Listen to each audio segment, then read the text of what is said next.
Hello students, welcome back. We are studying about AC current, and in this lecture we will be studying about I average. Okay, average current. Okay, before moving ahead, just I had forgotten to say you one thing in last lecture, that was symbol of AC current. In DC current we have this type of symbol, plus and minus, whereas in AC current the symbol is of this form. Okay, and you cannot show the direction because the direction keeps on changing. Okay, here you can show that direction would be this, but here you don't need to show any direction. Okay, so we'll very quickly move ahead now. We'll be moving towards I average. So what is the value of I? I equals to charge upon time, or flow rate of flow of charge for any instant. Where can I write it? dq by dt for any instantaneous current, or at any time. Instantaneous. Okay, at any particular time it can be written as I equals to dq by dt. Okay, now if I want to find I average, can I write it as q upon t, means the total charge flown upon the total time taken. So that can be written as I average. Okay, now if I try to write this in using this form, can I write it? dq is equals to I dt. If I integrate q over time, then it will be dq is equals to integration of I dt. Integration of q means the total amount of charge passing, so q is equals to integration of I dt. So if I use this, I can put the value of q over here, so it will be I average is equals to integration of I dt. Okay, divided by, can I write t as integration of t? T is equals to integration of dt. If I integrate it from 0 to t time, it will again give me t only. So instead of t, can I write it in this form? Integration of dt. Okay, integration of dt. Okay, I average is given by this formula. This is not given in your textbook, but this is the formula for I average. It is directly given in your textbook. Okay, I average is integration of I dt upon integration of dt. For finding average value of any quantity which is dependent on time, finding the average value of any quantity that is dependent on time, you can write it in this manner: quantity itself into integration of time divided by integration of time. Suppose let us say that suppose y is a function of f of t, that is function. Y is function of time. Then average of y will be taken as y average will be given by integration of y dt divided by integration of dt. Okay, so if you want to find the average value of anything, which is dependent on time, average value of any quantity that is dependent on time, you need to find it this way. You can write the note also: whenever any function which is dependent on time,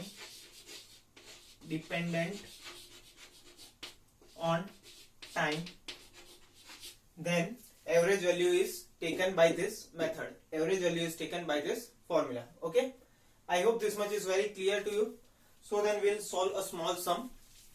Just copy it very fast. Copy. Okay.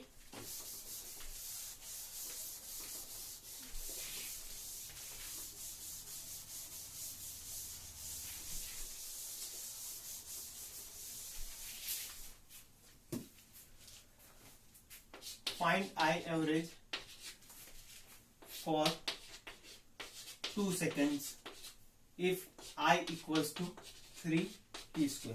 Okay, you can pause the video and solve it yourself. You need to find I average for 2 seconds and the value of I is equals to 3 t square. Okay, now here value of I is 3 t square. So if you directly put the value of 2, then it will be 2 square, which means that 3 into 4 it will be 12, but that is not the correct answer. We have already known what is I average. I average is equals to integration of I dt upon dt. So integration. So if I put the value of I is equals to 3t square, which means that I is dependent on time. what does this say? That value of I is dependent on time, that is t. 3t square dt divided by integration of dt. Integration कहां से कहां तक है? It is for 2 seconds, so it will be from 0 to 2 seconds. 0 to 2 seconds. Okay. So if I write it over here, what will be integrating? 3 will come out. I average is equals to 3 will come out. Integration of t square will be t cube by 3, 0 to 2. Integration of dt will be t, 0 to 2. So what will happen? This 3 will get cancelled. 2 3s are 8. 2 cube is 8 divided by this will become 2. So answer will be 4. This will be your I average. Your I average will be equal to 4. Okay, getting it? Or you can write 4 ampere also, that is its unit. Okay. Your I average will be equal to 4. It will not be equal to direct putting the value of t. Okay. It can be found out using this method. Okay. I hope this is clear. We'll just solve very fast a small another sum, which will become a base for our next lecture.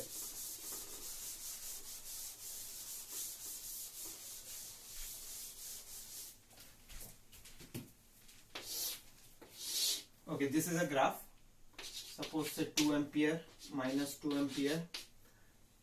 This will be 0, I, and this will be t.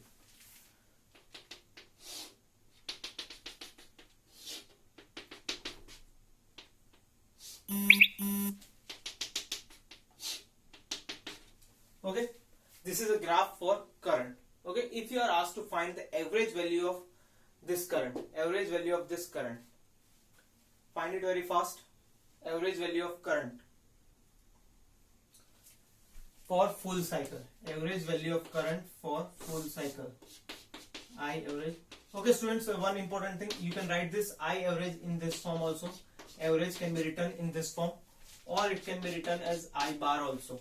Okay, I average can be written in this forms also. Okay, so for here, if we try to find out the average value of current for one full cycle will be from here till here. Okay, unless and until it repeats. So the average value of full cycle will be equal to 0. We can directly see over here that the average value of current, once it is positive, once it is negative, and the magnitude is same. So if you are trying to find out the average value of a complete full alternating cycle, it is going to be 0. Whenever you are finding average value of a complete cycle for an alternating current, it will always be equal to 0. Okay. Now suppose you are, let us write down, I will write I average for full cycle. Okay, full cycle. If you are asked I average for half cycle, okay, I average for half cycle. Here you can see from half cycle, it will always be equals to either you take this half, either you take that half, it will be equal to 2 only. Okay, so what we'll do, we'll put it in modulus. Okay, because it can be positive 2, it can be negative 2. If you put it in modulus, it will be always equal to 2. So it will be 2 ampere. Okay, that is the average current for half cycle. Now one important thing, if it is asked